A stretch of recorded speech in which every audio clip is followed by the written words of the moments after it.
2026 నాటి ప్రపంచ గమన స్థితిగతులను విశ్లేషించే ఈ వివరణాత్మక ప్రదర్శనకు స్వాగతం.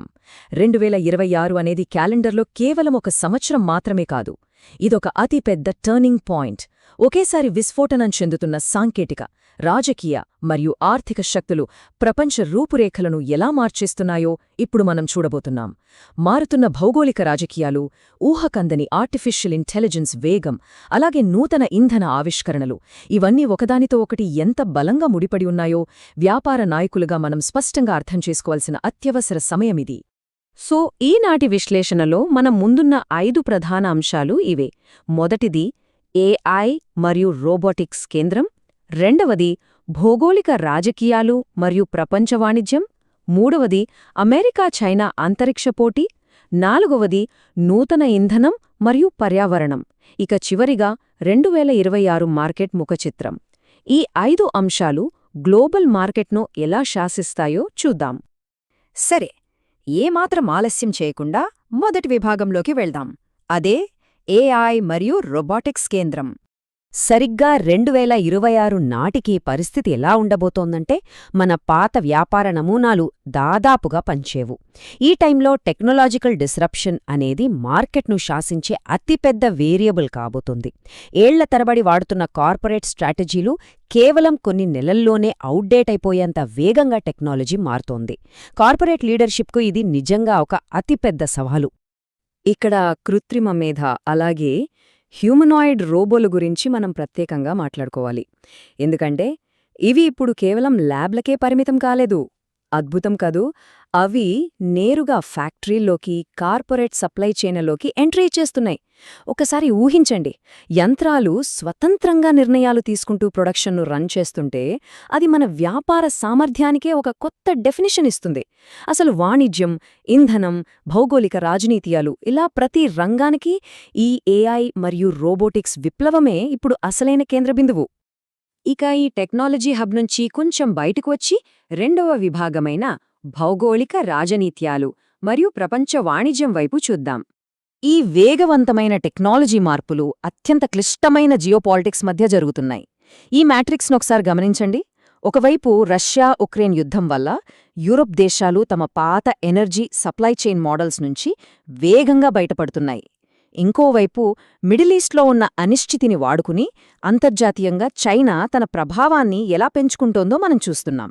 ఇక అమెరికాలో డొనాల్డ్ ట్రంప్ రెండవ దఫా అవకాశం తీసుకురాగల కఠినమైన రక్షణవాద విధానాలు గ్లోబల్ ట్రేడ్ ఈక్వేషన్స్ను పూర్తిగా మార్చేయగలవు.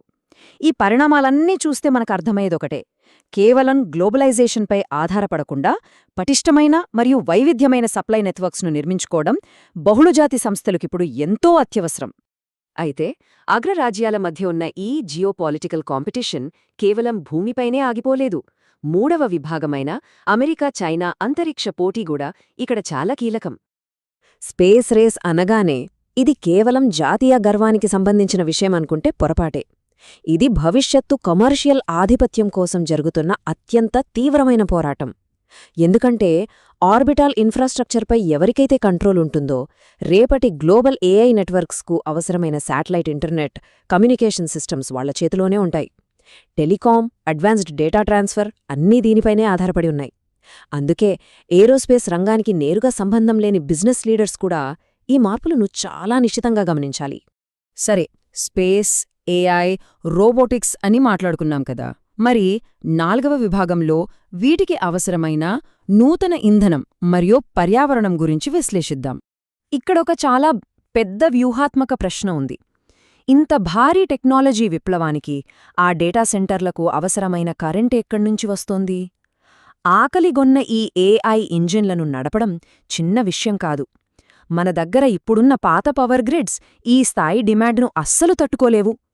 పర్యావరణ వ్యవస్థ కుప్పకూలకుండా స్థిరంగా ఈ ఏఐ సెంటర్లకు శక్తిని ఎలా అందించాలన్నదే ఇప్పుడున్న అతిపెద్ద సవాల్. దానికి ఆచరణాత్మకమైన సమాధానంగానే మార్కెట్ ఇప్పుడు జియోథర్మల్ ఎనర్జీ, అంటే భూగర్భ ఉష్ణశక్తి వైపు చూస్తోంది. దీనిలో ఉన్న బెస్ట్ పార్ట్ ఏంటంటే, సోలార్ లేదా విండ్ ఎనర్జీలాగా ఇది వాతావరణంపై ఆధారపడే అస్థిరంగా ఉండదు. ఏఐ డేటా సెంటర్లు విశ్రాంతి లేకుండా 24 గంటలు పనిచేయాలంటే ఖచ్చితంగా ఈ తరహా బేస్ లోడ్ పవర్ చాలా ముఖ్యం.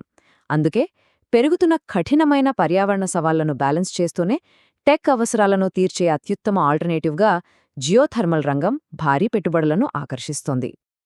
ఇక ఆఖరిది 5వ విభాగం. ఇవన్నీ కలిసి 2026 నాటికి స్థూల ఆర్థిక మార్కెట్ ముఖచిత్రాన్ని ఎలా మారుస్తున్నాయో తెలుసుకుందాం. టెక్నాలజీ, జియోపాలిటిక్స్, ఎనర్జీ ఇవన్నీ ఒకవైపైతే మ్యాక్రో ఎకనామిక్ స్థాయిలో వస్తున్న ఒక అతిపెద్ద మార్పు జపాన్ను దాటేసి ప్రపంచంలోనే 4వ అతిపెద్ద ఆర్థిక వ్యవస్థగా భారతదేశం అధికాలికంగా ఎదగడం. బహుళజాతి సంస్థలన్నీ చైనాకు ప్రత్యామ్నాయంగా China+1 స్ట్రాటజీని ఫాలో అవుతున్న ఈ టైంలో భారత్ ఒక స్థిరమైన మ్యానుఫ్యాక్చరింగ్ హబ్గా మారుతోంది. ఇది ఇంటర్నేషనల్ ఇన్వెస్ట్మెంట్స్ను ఆకర్షించడమే కాకుండా విపరీతమైన కొనుగోలు శక్తి ఉన్న ఒక అతిపెద్ద కొత్త కన్జ్యూమర్ మార్కెట్ను ఆవిష్కరిస్తోంది. ఈ భారీ మార్పులతో పాటే విభిన్న రంగాల్లో అనూహ్యమైన వృద్ధి కూడా కనిపిస్తోంది. ఉదాహరణకు బరువు తగ్గించే ఔషధాల మార్కెట్. ఇది ఫుడ్ మరియు హెల్త్ కేర్ ఇండస్ట్రీల మధ్య బిలియన్ల కొద్ది డాలర్ల మూలధనాన్ని ఎలా షిఫ్ట్ చేస్తోందో చూస్తుంటే ఆశ్చర్యం వేస్తోంది. మరోవైపు అమెరికా, మెక్సికో మరియు కెనడాలు ఉమ్మడిగా నిర్వహిస్తున్న ఫుట్బాల్ ప్రపంచకప్.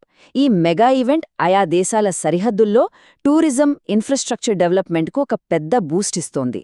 గ్లోబల్ అస్థిరత మధ్య కూడా మార్కెట్ ఎక్కడ స్పష్టమైన వృద్ధిని చూపిస్తోందో చెప్పడానికి ఇవి బెస్ట్ ఎగ్జాంపుల్స్. ఫైనల్గా మనం ఆలోచించాల్సిన విషయం ఒకటుంది. ఈ ఏఐ విజృంభణ, రోబోటిక్స్, రాజకీయ ఉద్రిక్తతలు, కొత్త ఇంధన అవసరాలు ఇవి ఏవీ వేర్వేరు అంశాలు కావు. ఇవన్నీ ఒకదానికొకటి బలంగా ముడిపడి ఉన్న ఒకే సంక్లిష్ట నెట్వర్క్. మరి ఇంత వేగాన్ని, రేపు రాబోయే గ్లోబల్ షాక్స్ను తట్టుకునేంత బలంగా మన ప్రస్తుత వ్యాపార వ్యూహాలు సిద్ధంగా ఉన్నాయా? పాత మోడల్స్ను పక్కన పెట్టి ఈ మారే కాలానికి తగ్గట్టుగా చురుకైన వ్యూహాలను నిర్మించుకోవలసిన సమయం ఇదే. ఈ 2026 ముఖచిత్రం భవిష్యత్తు కోసం మనం వేసే అడుగులకు ఒక పదునైన రియాలిటీ చెక్. మరింత లోతుగా ఆలోచించండి.